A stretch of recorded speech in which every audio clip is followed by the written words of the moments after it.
welcome everyone to this Yammer webinar. And firstly, can I apologize for my face? I've had, I look like a beetroot. I know I've been having some skin cancer treatment.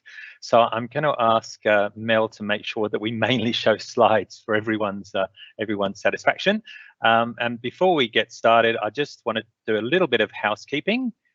And firstly, I'd like to acknowledge the traditional custodians of the land on which this online conference is hosted and pay our respects to elders past, present and future.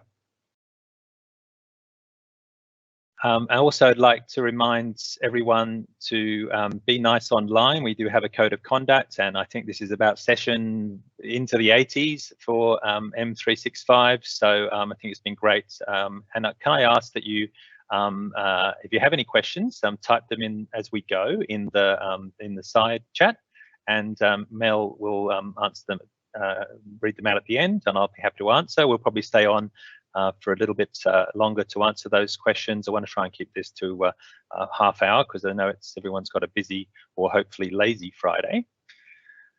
My name's Mark Woodrow. I work for a Microsoft Gold Partner, Engage Squared. We are talking today about my favorite enterprise social platform, Yammer, which in my past life, I used to work for Yammer as a customer success manager in Australia and around the globe, so I love the product, this is, I think, one of the most interesting stories that's in terms of a customer story that I've had the opportunity to present. I'm slightly dyslexic, but I haven't got this in the wrong order. We're actually talking about launching Yammer in a slightly reverse way, with firing first, then ready and aim. What I'll do is take you through a case study and tell you what happens when you launch Yammer when everything doesn't exactly go to plan. But it's still important to focus on the big picture and the purpose of why you're actually launching an enterprise social network like Yammer. And when I say enterprise social network, of course, there are other tools that do things maybe not quite as well as Yammer, but almost. So I'd like to introduce you to St John Ambulance WA, which is the ambulance service that covers the biggest landmass in the world. Like it's huge. They have 2,000 staff. They have 6,000 volunteers. If you think back to the bushfires, it's a similar model in terms of the rural fire service. In terms of there's lots of volunteers as well as the actual paramedics, and it is the actual ambulance service for all of WA. And I must say the frontline workers through this whole COVID period have been the heroes, and they're certainly the heroes in this story. But also I've had two amazing clients to work with. Chris, who's head of community engagement and internal comms for St John's, and also Hannah, the internal communications advisor. Couldn't have done any of this without them, and thanks for their permission to tell you this story. Normally, when we do a project at Engage, we like to be organised. We have a plan. In this case, it was to be 10 weeks where we could do prepare, deliver, sustain, or if you like, ready, aim, fire, the traditional way, suite. We worked with St John on proposals and swapping ideas for a couple of months in preparation for launching a 10-week program. Luckily, I also had a new colleague, which some of you may know in the Yammer fraternity. It's Matthew Dodd, joined us, and he was the community manager for Bank West in Western Australia. So literally, he just joined to start our Western Australian operation when I started. And then this took the world by surprise, and I'm reluctant to use the word unprecedented because it's overused, but obviously we're talking mid-March, the world was turned upside down. I was, it was really starting to take, the restrictions were starting to take a bit of a foothold in the country. And after some debate, I got to go over to WA the week before the border closed. We didn't know that. I was actually there when they sort of announced they were going to close the Western Australian border. And got to work with Matt and Chris and Hannah very intensely.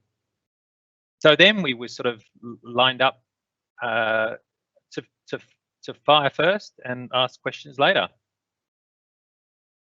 Strategically, St John's realised they wished they had Yammer, and they needed it immediately. So what we decided is we're actually going to establish a COVID-19 community right up front. So that was the first community. In the old Yammer, it was called Groups, that was actually established. And that was to really enable first to get information out about COVID with hourly basis, on a sort of daily basis, and also to enable two-way conversation with frontline staff about the questions they had around COVID. So that was the sort of the strategic initiative to get us going very quickly. Overall, the other drivers were, we still wanted to look for at the big picture. So it was to still engage with the workforce that's geographically very widely spread. Most important, leaders needed to get their messages out and be visible. And we're looking at sort of breaking down some hierarchy. Can I say that St John, a fantastic organisation in WA, but they didn't have anything like an enterprise social network that allowed that two-way sort of conversation. So it was a great greenfield opportunity, if you like, where people could ask questions from the rest of the organisation. There were some overall objectives, and I think these would align with other people's. All cultures are different with where they set up Yammer, but in this case, certainly, I think St John were looking at being more of a listening organisation, where they made better use of technology. So clearly, Yammer was a good opportunity to do that, give visibility to their leadership, especially with dealing with their frontline workforce and paramedics, to keep them better informed both ways, and also to facilitate some cross-unit collaboration. I guess it's that whole breaking down a few of the silos. So St John looked to Yammer after carefully assessing a business case before COVID, and aligned with these objectives. So I would suggest that you do that with your organisation. Anyone's looking to set up an enterprise social, it's not about just looking at features and a sparkly tool, but to actually to go and look at the objectives of what you're trying to achieve as an organisation, because then you'll be able to fit a good business case for Yammer. I'm sure you've all experienced this, but if you've got frontline staff, they were very disparate and ad hoc in the way they were doing their communication. There was a high prevalence of team chat and updates sent on private Facebook groups set up and run by volunteers, for example.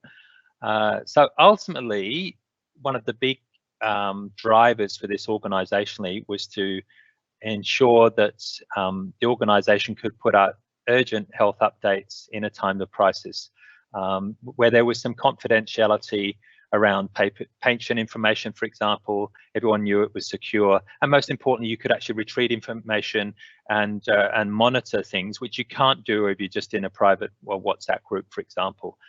So my tip for those that are doing this is common now, but if you are setting up to be an organisational tool, do allow some transition of things that people are familiar with using. It's not a good idea to just shut down. And so we didn't do this in the terms of the Facebook groups. What we did is we talked to people that are actually running the Facebook groups and looked at making the transition over to Yammer, which is important.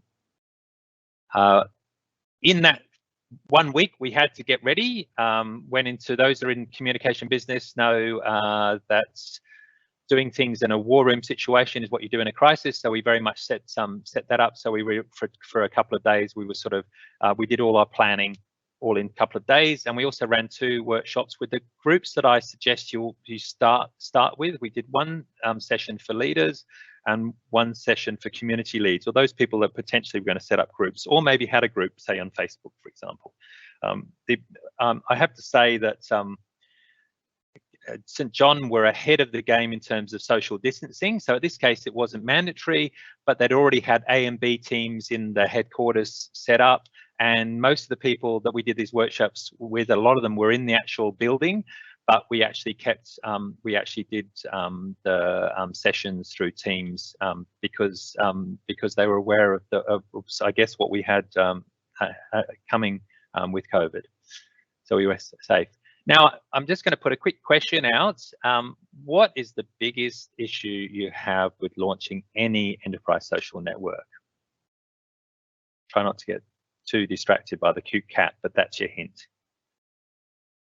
And if you can type comments in the chat window while you're doing that, if you've got to try and do it in one word.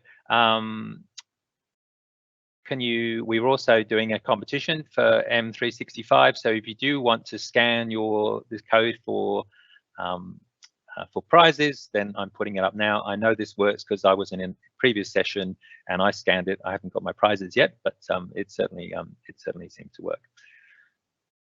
So I'm not sure if anyone's come up with a suggestion, or you have one yourself, Mel? No, it looks like everyone's a bit shy this morning, so yes. We haven't had anyone wanting to give a potential answer. So you must know, because you're a specialist in this area. What's the key word when you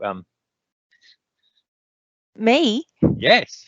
Oh, well, I guess it's what is the key word? It starts with A. Adoption. Yes. Woo! I was sort of thinking, how do I say getting people to make the change, getting people to want to do it, making it valuable for them, what's in it for me, all of those things. And hang on a second, we have one person who's offered distraction.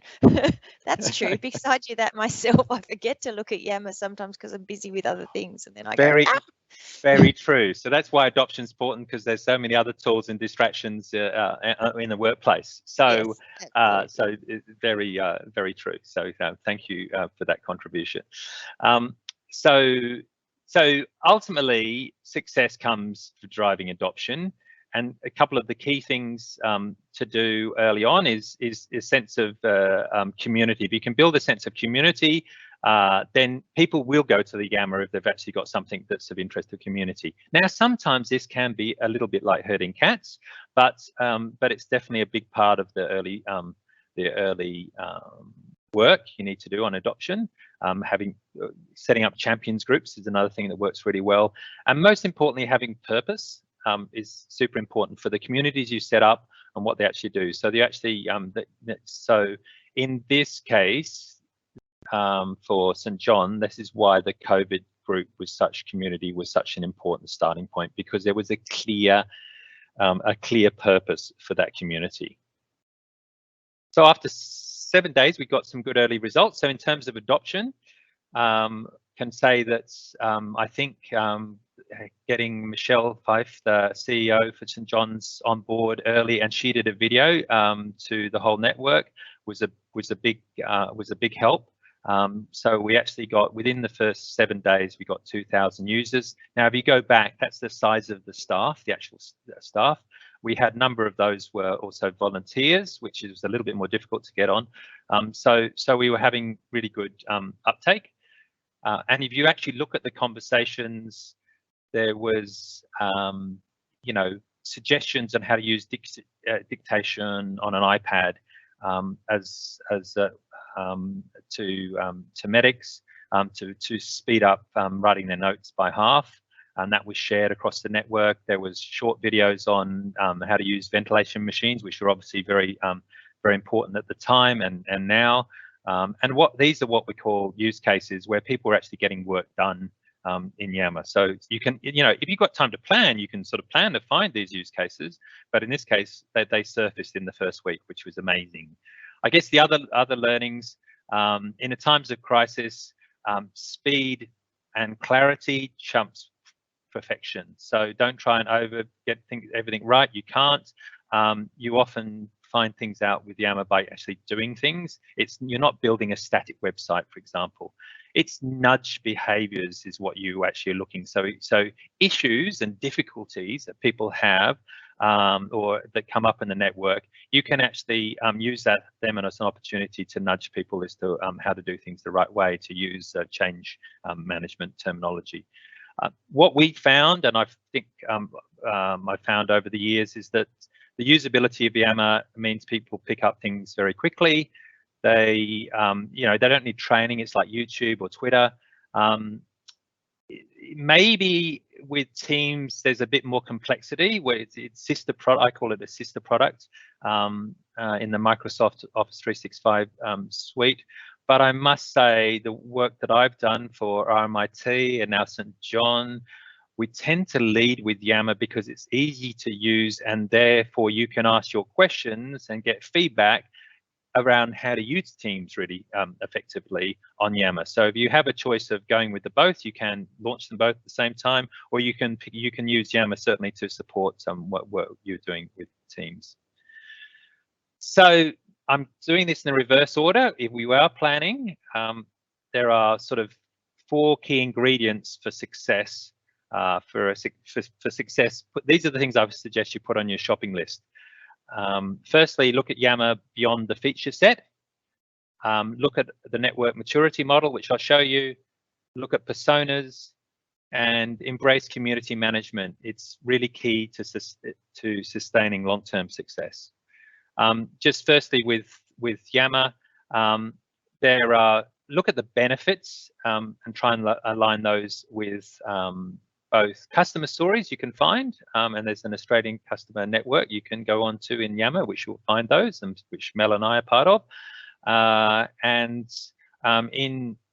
St. John's case, it looks at what there's lots of things Yammer can do over the long term, but for them, engaging with the frontline workforce was super important, and also enabling two-way conversations with leaders outside silos was another one of the Yammer sort of great fortes that we looked at for Yauncing. So look at Yammer from that perspective, and don't expect to achieve all of these things at once. In the case of St. John, we were happy to actually try and achieve 2 of these things, and we were really kicking some goals.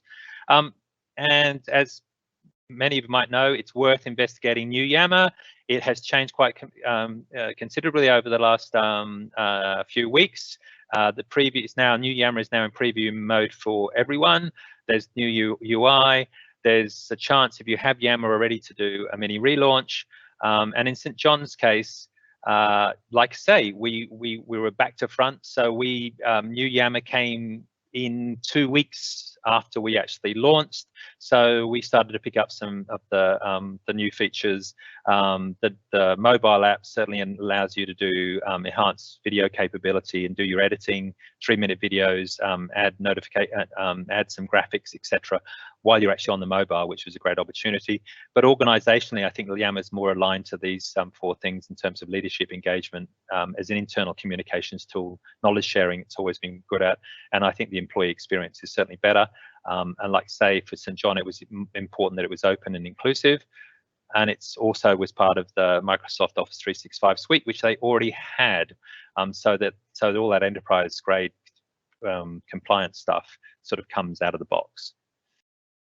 In terms of the maturity model, this is the one from Simon Terry. I highly recommend you look at. Basically, what we're saying here is that an enterprise social network doesn't just appear out of the box. It's something that builds over time. It matures over time. So initially, where you need to connect people, over time, you'll find ways that they can solve issues with Yammer and innovate with it. And over that time, you need to build some trust. So I encourage you to look at Simon Terry as one of the best examples of social maturity model. The other thing that I recommend is you look at personas. In this case, we we worked with Swoop with St John, and I worked with a number of clients because they have a very good personas in terms of behaviours. So observers, the lurkers in your network, right through to full engagers, like someone like Mel would be. So I suggest you look at some Swoop and some of the great things it's got in terms of the personas, if you don't have some that you've already got within your organisation. And it's a whole topic in itself, so I won't go through it now, but community management is the thing you need to look at for long-term success. So that's where you actually manage the whole network as a community, rather than just a technical delivery.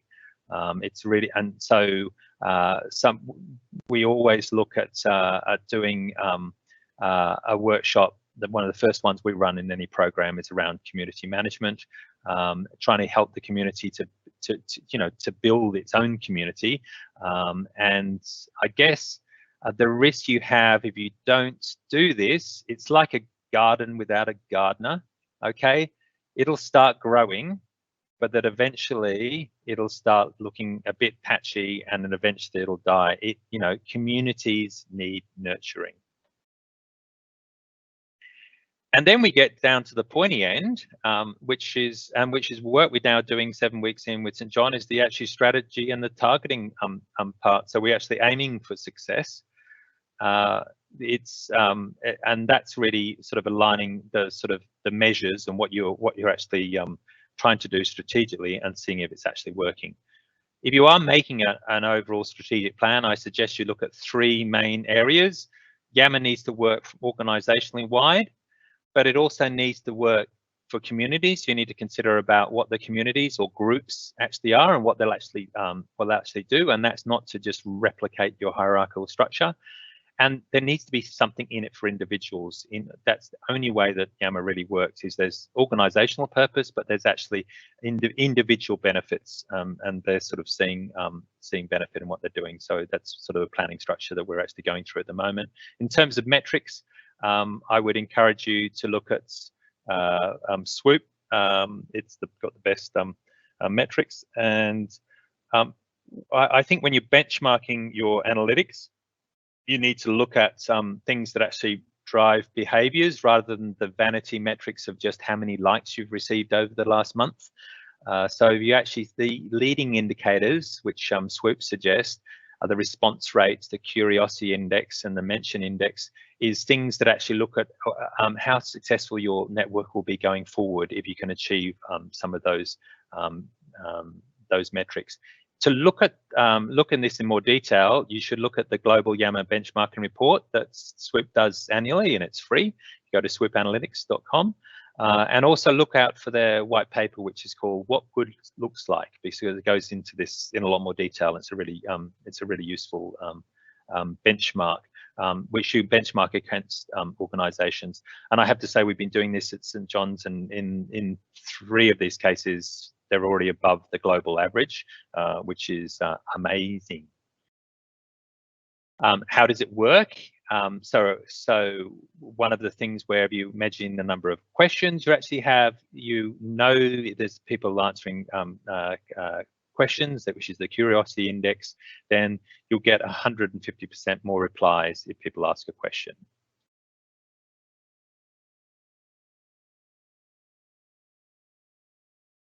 The other thing that I would suggest you need to look at behaviour-wise is involving leaders.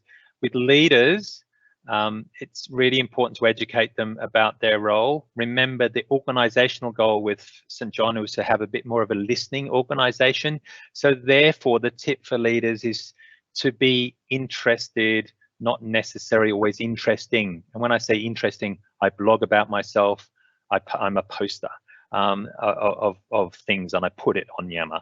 The tip is to be interested in what others are doing, out mentioning them, asking questions, acknowledging, and passing information on to others, as in this post from a good deal back, which actually mentions, I think, myself and Angus France and a number of people you'll know if you know the Yammer community.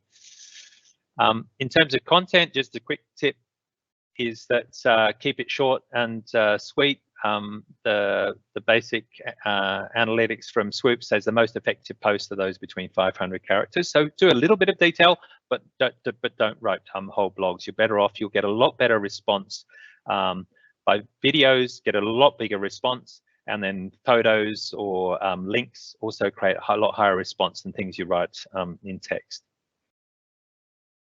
So overall, how did St John go in terms of outcomes and value? Did it achieve its objectives? What are its new challenges? We're now 7 weeks in. They've had the Yammer network going for 7 weeks. And I must say that the real value is in seeing the conversations that are actually happening in Yammer. The one I shared earlier around personal protection equipment. Also, it becomes super important that you can see the peer-to-peer exchanging of information, which in the past might have been happening on Facebook, personal chat, but now those sort of conversations are seen as visible to both the paramedics and the volunteer staff. There's also been the videos which are highly sort of useful and shared. When you see successes like this, it's important that you actually share them within the organisation, so that people see what's actually been achieved with Yammer. I think the other thing that worked really well is leadership have got involved in Yammer in terms of putting leadership updates on video on Yammer. And they will start to get to the point of doing live events like we're doing here with the staff, which you can actually do through Yammer. So it's been a great connection point for leadership. I guess one of the other big outcomes is the timing of this, like we all are pretty well working from home, is that we're slightly more disconnected from our colleagues. Yammer is a great opportunity to actually connect people while they're home, and Microsoft have definitely seen a huge increase in Yammer activity over the last 2 to 3 months. There is also there was clearly St John is achieving its organisational outcomes in terms of two-way communication with the frontline staff and leadership, so they can pick things up quickly. But there are still lots of gaps. I'm going to ask one more question. This is a hard one. What do you think St John's issue is now? Anyone got any thoughts? I have a little. I'll have a little hint in the photo as what their actual current issue. It's actually the reverse of anyone that's done launches of Yammer. It's actually the reverse of what you often get. So I don't know if Mel, if you have anyone typing anything, then sing out. Otherwise, I'll tell you the answer. Just state the question again for us, Mark. Haven't got anyone so far. No. Well, the question is now St John's issue is not adoption. What do you think their main issue is? Okay, people, what do you think? That's a hard one. It's in the photo. I'm not going to put you on the spot, Mel, to ask. Birthday pineapples. That's what it looks like. It's close. That's very close. So, I hate it when birthday pineapples get in my way of adoption, honestly. Okay, well, we've had very serious topics, and we've talked about COVID and paramedics or whatever. They're missing the social aspect. Okay. So we're now going back and retro planning how to make sure that we actually set up some social groups and people can have some breathing space to actually to interact with each other socially. Now, commonly when you're launching a Yammer network, you'll try and do this early on because it gets connection. So we actually it's a social network, so we actually promote social. And then you build in the work value over time. So it's ironic, but we have really good adoption. But we actually now got to retrofit and actually add more fun and social groups to the network. Yeah. Now, I agree with you. A lot of times it's difficult to get adoption going. So, you know, we started as a social network, which is a benefit for everyone. You know, socializing is a benefit, but it then leads to deeper conversation and more productivity benefits for the business. But one of our attendees has suggested that perhaps the problem is that it's become a free for all. So you might want to comment on, like, is it possible for Yammer to become a free for all and there's just too much socializing, swearing, silliness that other people have suggested? Absolutely. So what we've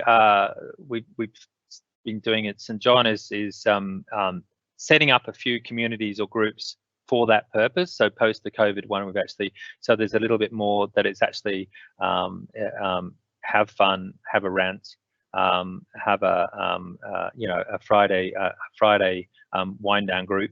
There's various ways to do that. Is make sure that trying to get that sort of activity cultivated. So I go back to the community management model, which is, yeah, you cultivate parts of the garden. So if things are for work, then make sure if that's a particular work focused group.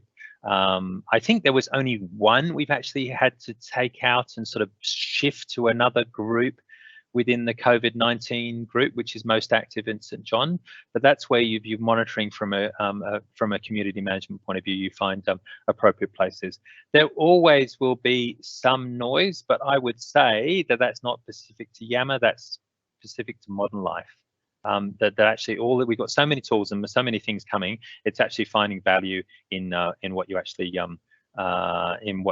doing. So I think that's it's a very good question. And like I say, my thing is to sort of have areas in the garden where something's a bit more grows a bit more free range, and there is a few weeds, and there are some things that are a little bit more cultivated and a little bit more official, if you like.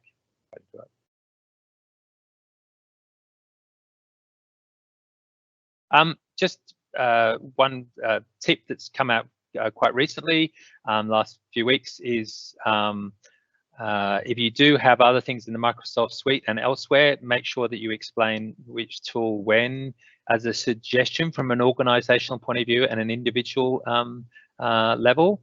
And so people often ask me about Teams versus Yammer. Just bear in mind that Teams is a place to get work done and is built more for high performing teams, and the numbers for a high performing team range from sort of 5 to 9. Now you can have really big teams in Microsoft Teams, but it doesn't necessarily work as effectively. Whereas communities seem to work better when you get 100 people plus in them. So that's where Yammer really fits in well. And there is a little app that you can actually put in your team, so you can actually you search for communities in your Teams apps, and you can actually pop up the whole Yammer experience now within Teams, which is showing a good integration within the two. In the case of St. John, they are actually going slowly with Teams now, so they're doing the more the chat and the video function first, and the fuller use is gradually being rolled out. So they're doing that not quite as fast as Yammer. And my final tip for doing anything with enterprise social, there's two things you need to constantly keep renovating. In my time in COVID, of course, we're renovating a bit of the house and doing some painting because that's what you've got some time to do. But you've also got to be curious. This is my cat. I'll leave you with this. This is my cat, Chia, who was very curious as to what we'd done behind her favorite cupboard, and I captured that. So it's a good analogy. If you actually are working with Yammer, it's something you need to keep working on. It's not a set and forget. It's not a, like I say, it's not a website. And you'll find some amazing, interesting things. I found that in doing this project with St. John. It's been a great journey. And so finally, do we have any? We do have some questions. Thank you, Mark, for that story and your insights. Yes, so we've got Nell asking, how do you keep it going when people are back in the office with each other, retaining that need to use Yammer to connect? When people are back in the office? Back in the office, yeah. So is Yammer as useful when people are all back in the office? Absolutely. In fact, most of the work that I've actually done with Yammer, people have been in offices. That's the usual, isn't it? It's the usual. So, and the thing with Yammer, it's something that's the lightweight check-in tool. So it's actually something where people check in 5 minutes in their lunch break, coffee break, or what have you. They actually get a bit of a pulse if you're a leader about what's happening in the organization, or if you're interested in some social things or what's happening when the next tennis group or yoga session is on. It's a really good basis to actually where to put that information. So my suggestion is that there's certain things that work well with Yammer. If you actually put the information or set up the right sort of communities of interest, then it actually works. It works really well. Don't expect Yammer to do everything.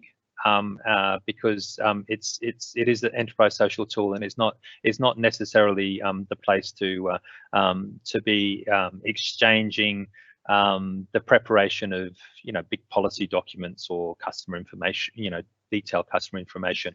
It works very well. Also, we're getting more than 50% usage from mobile devices, so it's also the Yammer app is very easy to use and much enhanced with New Yammer to use in terms of taking photos of something that might be broken around the place or something.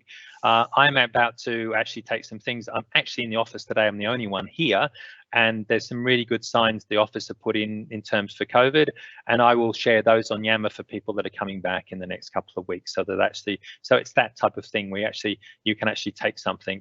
I can take something on my mobile and share it with my Sydney team, for example. Yeah, and I think there will be just naturally some communities that are more useful when you're out of the office and some that are more useful when you're in the office, but it's really the community managers who can continue the momentum if that group is a relevant group. Cairo has asked, in my experience, I find social isn't how Yammer takes hold or starts. It's usually driven by business areas. And he's also, it might be girl. It is a girl, I know. A construction company used Yammer well to showcase and have discussion around their projects, show progress, a lot of photos and that sort of thing. Brilliant. Yes. Yeah. I don't know the particular case you're talking about, but I know in the Cross City Tunnel and WestConnex in Sydney, where I am, definitely when they're sort of opening a new stretch of the tunnel, or with those multi-million-dollar machines that are coming through, that's where everyone's holding their cameras and they're actually sharing those milestone moments within the construction projects. And don't get me wrong, certainly the business case is really important early on, and you need to push that, and that's what will drive ultimately success. That's the purpose. It's actually an organizational tool. It's not a private social tool. But what we find is early on, to get really good people going in regularly and checking and connecting with each other, the social side becomes really important. So what I'm saying is that the social groups, the social interest groups, the connections made socially, that chit chat conversations in Yammer communities is something early on is super important in helping drive adoption, because it's often from those groups that people actually start talking about their work and understanding they understand the tool. If I have a general measure, I say a healthy network is somewhere between 70-30 and 80-20 in terms of work content versus social, the 20 to 30% being social. If it's reversed, early on I'll say fine, that'll drive adoption, but we need to do some community management to build the 20-30% work content and value up, so it becomes closer to 70 to 80. Yep, cool. And one final question is, how do you use leaders most strategically in Yammer communities? Really good question, and there's a number of ways. The simple one and the most important one, and possibly the most difficult one, is to make sure that they're actually active users themselves. Any leader that becomes an active user and actually posts things themselves, it by definition will increase the amount of conversation traffic. Response rates go up immediately that a leader does that. So you actually have to say that there's actually a role for them to actually participate, because it'll actually help build the whole community, it'll help the culture of the organization, etc., etc. The way that to get leadership engagement often is to be, I have to say, leaders tend to be slightly competitive. And so I've certainly seen cases where if the CEO does have Yammer groups with other senior managers and encourages their participation, then they seem to be want to be quite competitive with each other. So if you use, say a Swoop dashboard, for example, you will actually sort of see who is actually progressing to be an engager and a catalyst. And I have even seen organizations put it as one of the KPIs, you know, for their for leadership performance. Really good leadership will reflect someone that's really effective in Yammer in terms of being authentic, listening to people, responding, being honest, not overly crafting a corporate message, etc., etc. Great. Okay. Well, I think that's it. That is it for questions. And yeah, we're over time. So I'll just say thank you very much for the presentation and the insight. And everybody enjoy the rest of your day. Thank you all, and be free to get in touch with my contact details there. And thanks for participating. Bye.